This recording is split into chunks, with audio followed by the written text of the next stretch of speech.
Hi everyone, how are you all doing? Welcome back to the mdlove podcast. So today is Monday. I know that I'm supposed to. Oh well, I said that I'm gonna have an episode every Sunday, but then at some point I realized it's not very realistic, because life happens and I can't always do it on a Sunday as much as I want. But on the other side, I'm still going and I'm doing it, and you guys are here and you're listening and supporting, and thank you for that.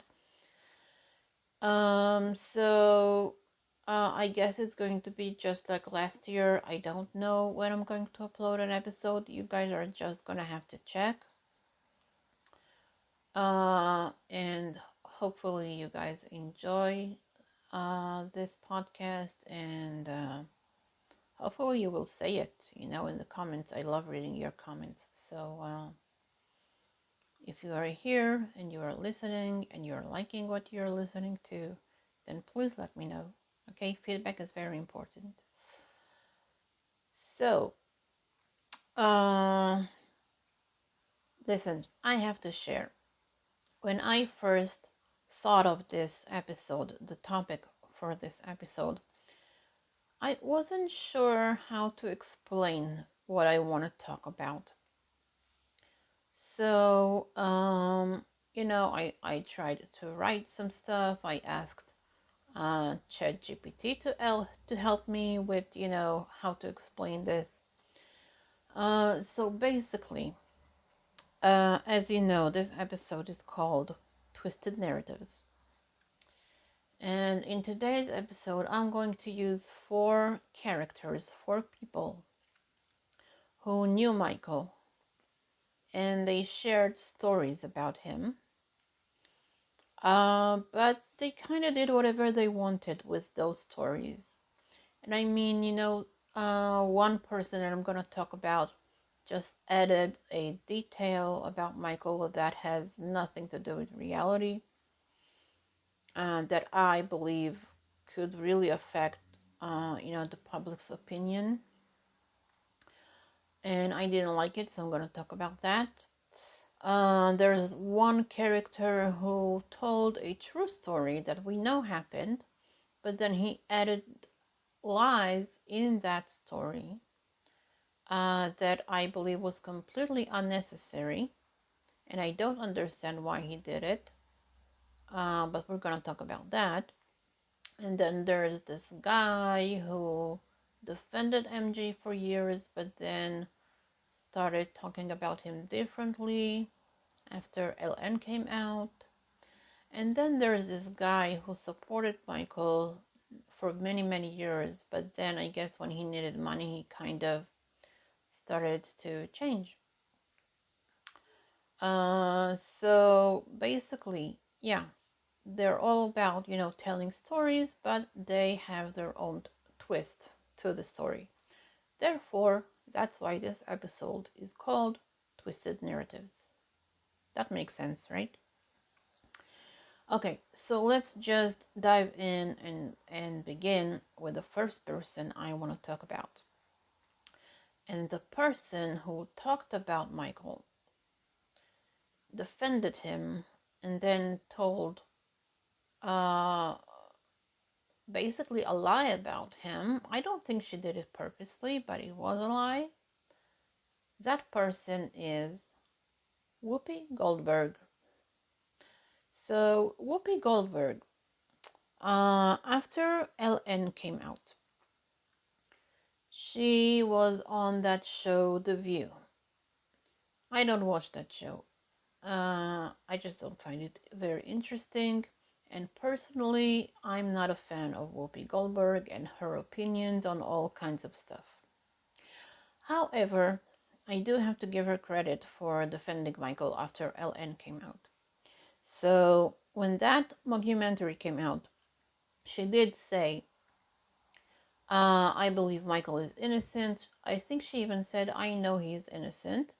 And she also added and said, my children was at his house. They stayed there for the night, so I know he's innocent. Okay, so she did defend him, so thank you for that. I will give her credit for that. But then she continued and said, I just don't think sex is part of his life. And I was like, excuse me? Like, why are you? I will tell you why it bothered me, because for many, many, many years, decades, right? The media has been trying to tell us that Michael is not a normal man, that he is childish, he's not interested in what a normal straight man is supposed to be interested in, that he is possibly gay, that he is a child molester, that is this, that is that. But basically, they were telling us he is not a normal straight man. He is not interested in being with women. So for her to go and say that sex was not part of MJ's life, that really bothered me, because why would you say that? Even if that's your personal opinion, I don't think she should have said it on that show, which I understand is very popular. I don't watch it, as I said, but I know it's very popular. And, it could really damage, again, MJ's public's image, because we, the fans, we are working so hard to show people who the real Michael is. And part of showing who he really is showing that he is a normal man, a normal straight man. So for her to go and say on national TV, I know him well enough to send my children to his house. So if I tell you I don't think sex was part of his life, then maybe I know something. So, people may believe her. And to me, that was just wrong. She should have never said that. You don't really know. If you say something like that, that just shows how much you really don't know MJ. Yes, you trusted him with your children. Thank you for that. And you told the world that he is innocent. Thank you for that. But then you really didn't need to add that detail or that opinion. Like I said before, I never liked her opinions on anything, really. I don't really understand where she's coming from. I really, really lost a respect for her, because, I don't know. I just don't think she's that intelligent. Okay, I'm sorry. Never mind. She's not my favorite person. Let's just say that. So that's one way of how people take a story about Michael, telling people, I know him, and then they add a detail that is completely not true. And we know it's not true. I mean, real fans, people who truly love Michael, we know that's not true. We know that Michael is a normal straight man. He loves women. I personally don't believe, and it's just a belief, of course, I don't know anything about his private life. I don't believe he was the kind of person who would have a different girl every night, even though he could easily do that. But yeah, of course, he had many girlfriends, he had relationships, he was always looking at girls, in that kind of way. So, yeah, absolutely. I think he was sexually active. But, I mean, you know what? It's even embarrassing to talk about it, because it's really none of our business. But since she said something, I have to say something. We all have to say something. We can't let people just tell those kinds of stories about Michael. We can't let people tell the world that Michael was not a normal man. We know that he was, and we need to spread the truth, right? Okay, let's move on to the next person. And that person is someone who knew Michael for a few years. And he's going from podcast to podcast to tell true stories about MJ. That's at least what the headlines says of the podcast. The true stories about Michael Jackson from Matt Fidesz. If you guys don't know who Matt Fidesz is, he was MJ's bodyguard for a few years. He's Australian, I believe. And he is something in martial arts. I don't know exactly what he does, but I know he is a very wealthy man. So for now, he's telling very positive stories about MJ. So here's the thing. I do know he goes from podcast to podcast to talk about MJ. I don't watch those interviews, but I do see, the publicity for that. And I did came across one of the interviews he did. I think it was just a few months ago. And I heard him tell the story of how Michael bought Eminem's catalog. So, I am talking about him because Michael's buying Eminem's catalog is a true story that we all know about. But in that true story, he added some details that are, well, there's no easy way to say it, those were lies. And I'm trying to understand like why he did it, what was the point of lying, why does he need to lie, maybe to add some drama, I don't know. But anyway, here's what he said when he told the story. So he claims that when Michael first saw the Just Lose It video by Eminem, where Eminem is basically making fun of MJ, and we all know that Michael didn't like it at all. He was offended by it. So he says that he was there when Michael first saw it, and then we know that eventually Michael's bought Eminem's catalog, and we all think that it's part of just revenging. It could be.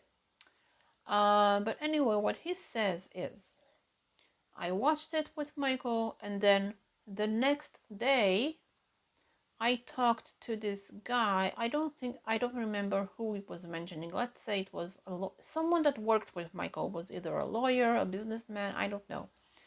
But he talked to someone the next day, and that guy told him that MJ's bought Eminem's catalog. Basically, what he said is, as soon as MJ saw that video, he bought Eminem's catalog.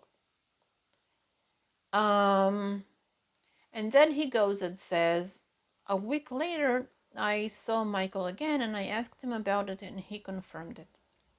Now, I know for a fact that those stories can't be true. You know why? Simply because, and I did a little research, the Eminem's video, Just Lose It, it came out in September of 2004, okay? So let's assume that that's around the time Michael saw it, okay? Sometime in 2004. Do you know when Michael eventually bought the catalog? In May of 2007. That's 2 years and 8 months after that video came out. Almost 3 years. So why do you tell us that Michael watched that video, he was offended, and the very next day he bought that catalog? That's not true. It can't be true. And it can be true simply because we know that purchasing a catalog that, according to ChatGPT, I don't know how accurate it is, but according to ChatGPT, that catalog was, Michael paid for it $370 million. Again, I don't know if that's an accurate price to what I don't know if that's what he paid. But we know it costs a few millions, okay? What are you trying to tell us? That, he just called someone and said, so Eminem offended me. I'm gonna write you a check for $300 million and just give me the rights to whatever, That's not how it works. We're not stupid. We know how things works. Did you know that when Michael bought the ATV catalog, the Beatles catalog back in '85, it took 6 months of negotiations until Michael actually purchased it? We know that when a business deal is involved, that amount of money, it takes months and months of negotiation. It doesn't happen within 24 hours or less. So what I want to know is, why do you go around, take a true story that we all know happened, and then you add details that can never be true? What do you think, that we don't notice? We don't know what exactly happened? We know that it took a few years until, from the moment Michael saw that video until he actually purchased the catalog, we know it took a few years. And we know that in between, he tried to take down the video. He was trying to take Eminem to court and asked for that video to be taken down. And when that didn't work, I guess, when he had the opportunity to own Eminem's, and basically what it means is that, every time that Eminem's perform or have a song on the radio, Michael gets paid. So yeah, in a way, it is a revengeful step, which was brilliant. And honestly, the first time I heard about it, I thought it was another false story. But no, because I thought it was so funny. But no, it's very, very true. So anyway, this is what when I say twisted narrative, this is exactly what I'm talking about. You take something that is true and then you add your own version on it, and we discover that it can't be true. So here's why I am worried about that. Because you see, as I said, Matt Fidesz is a wealthy man. So, in the meantime, he tells positive stories about MJ. Maybe he does that because he doesn't need the money. What will happen if he ever gets to a point when he does need money? Now that we know that he can twist the truth, what's he gonna do when he would want to share other stories about MJ? I mean, that's what I'm worried about. I hope I make sense to you people. I hope I explain myself. I hope you understand. I know you guys understand. I know. But basically, what worries me is that one day, if he'll ever get to a point when he needs money, his stories won't be so positive. And, I saw that how he can kind of twist the truth. And I know just how far will he be willing to go if he'll get to a point where he doesn't care anymore or he's going to need money. So I think that people should put an eye on him. For now, he's sharing nothing but positive stories, but who knows where that can go.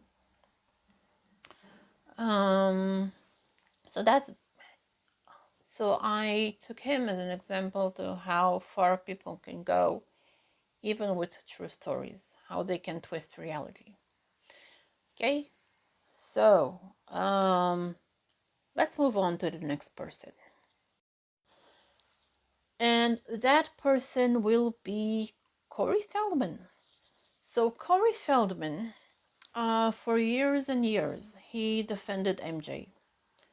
And he was saying, look, I know who are the real child molesters in Hollywood, and Michael is not one of them. He did that for years. But then LN came out, the mockumentary came out, and suddenly he goes and he's doing an interview on national TV, and he goes and he says, I can no longer defend Michael Jackson. And I'm thinking, why would you do such a thing? When you know for a fact that he didn't hurt you, and you don't know for a fact that he hurt anyone else, why do you go around and plant an idea in people's minds that he might be guilty? Why? That's just mean. And you know what even bothers me more? That was in 2019 after the mockumentary came out. Until today, he goes from podcast to podcast, from interview to interview, and he talks about MJ. And he talks about how he knew him, he shares stories about him. And I'm thinking, like, how do you go around and tell a lie about MJ, tell people that he might be guilty, but then you still use his name to promote yourself? How is that okay? That's just, talk about twisted narratives, right? This whole thing is twisted. I mean, you you basically betrayed MJ.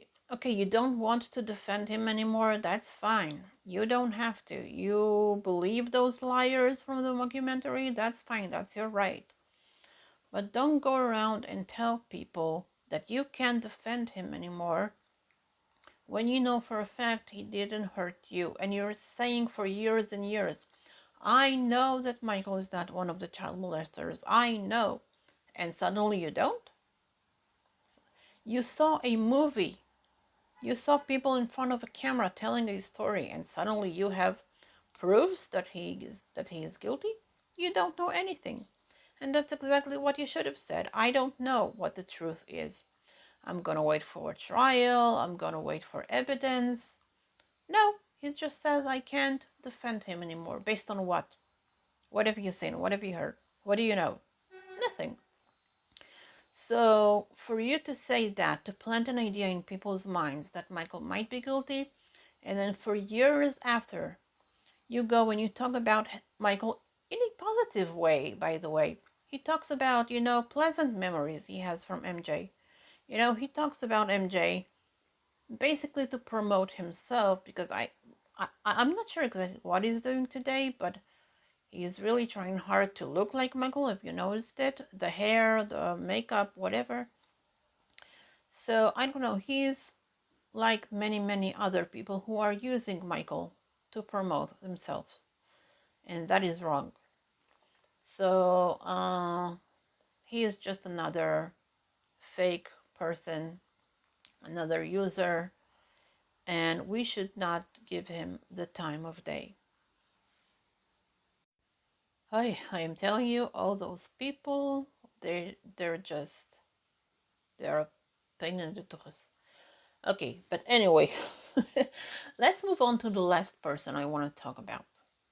Speaking of twisting the narratives, that person will be Frank Cassio. So a few years ago, I bought his book, My Friend Michael, and I loved it. It had all kinds of stories about MJ, and I know that some fans didn't really like the book because, he shared some stories that I guess humanize MJ, and they were stories that I guess people didn't really want to see Michael in that way, and I understand it. But you see, back then when I liked him and I thought he was a good guy, I defended him and said, all he did was telling people that Michael is only human and whatever. So I didn't care about the, let's say, negative stories that he told about MJ, because I thought he was coming from a good place, and he was just trying to tell us that Michael is human. But now things are different. And by the way, that book is in the trash, because Uh, for years and years, he was positive about MJ sharing, he was on MJ's side. But then I guess he got to a point where he needs money. I don't know, he's broke. I'm not sure exactly what the story is, why he suddenly needs uh, a little over $200 million that he is extorting from the estate. But now, this son of a, I'm not gonna, but you know what I mean. That mother is now extorting the estate, saying, if you won't pay me 200 and something $1 million, then I'm going to share some stories about MJ.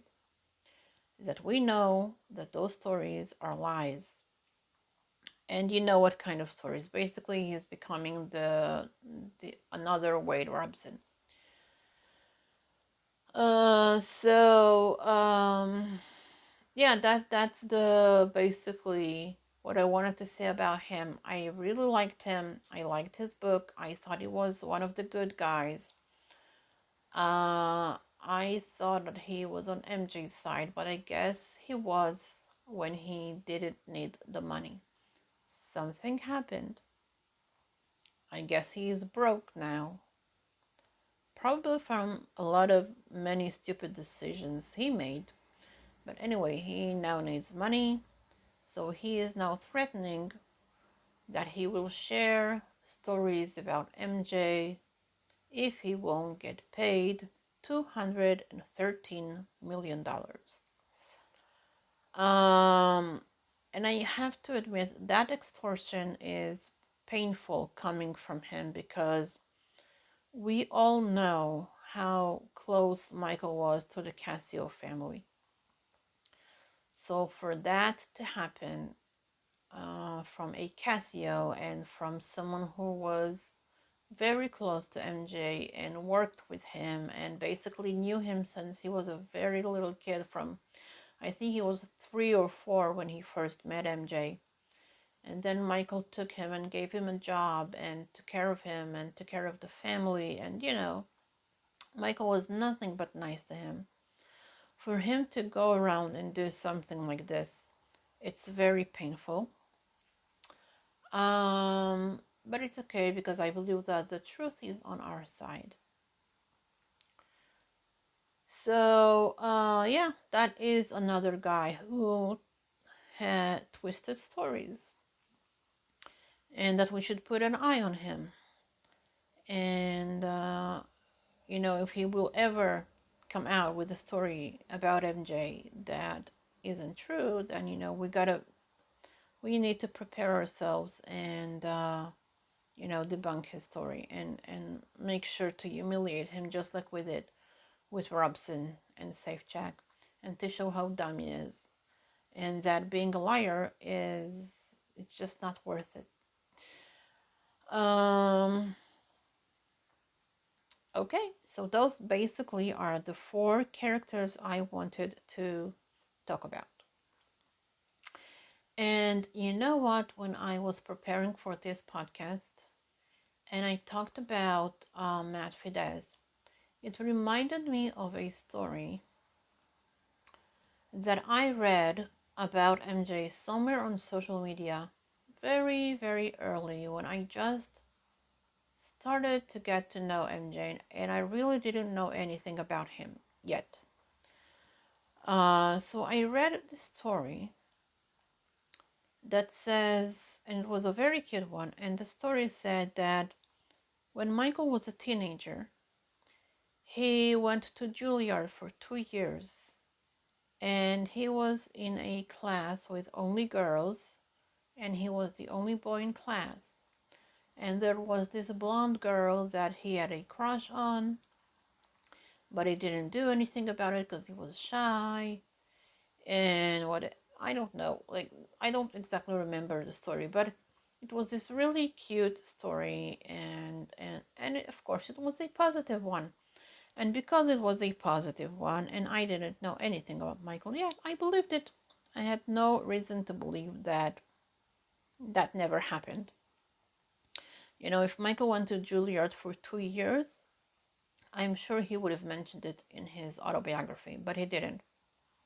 And I never heard that story from anyone else that knew him. So what I am trying to say is, just because you hear a positive story about MJ doesn't mean it's true. Um, you need to make sure you get the same story from a different source, that you hear it a few times from a few people, and maybe read it in a book somewhere from someone who really knew him. What I'm saying is, just like with the Matt Fidesz thing, he shares positive stories about FJ. He didn't say anything bad, but you gotta listen to how people share a story, what kind of details they're adding. You gotta make sure that you get the most accurate story. And don't fall for something just because they are being nice, or don't share anything negative about MJ. Positive stories can be false too. Okay? And that is the message of today's episode. Don't believe everything you hear, whether it's good or bad. Do your research. Uh, talk to other people who knew Michael, or other fans who are very deep into this, the whole Michael world, and ask them if they know anything about it. And that's it. Do your research. Don't believe everything you hear about MJ. As you know, there are many, many, many stories out there about Michael. Not all of them are true. Probably most of them are not. And that's why you need to make sure you know for a fact that this is a true story before you spread it. Okay? So, yeah, that was today's episode. Thank you guys for listening. I don't know when the next episode is going to be, but I will be here. Hopefully you guys will be here too. And thank you for listening. Thank you for being here. Let me know, what did you think about what I shared today. If you have questions, if you have ideas for topics for next episodes, I will be happy to see what your ideas are. And that's it. So again, thank you for being here, and keep Michaeling.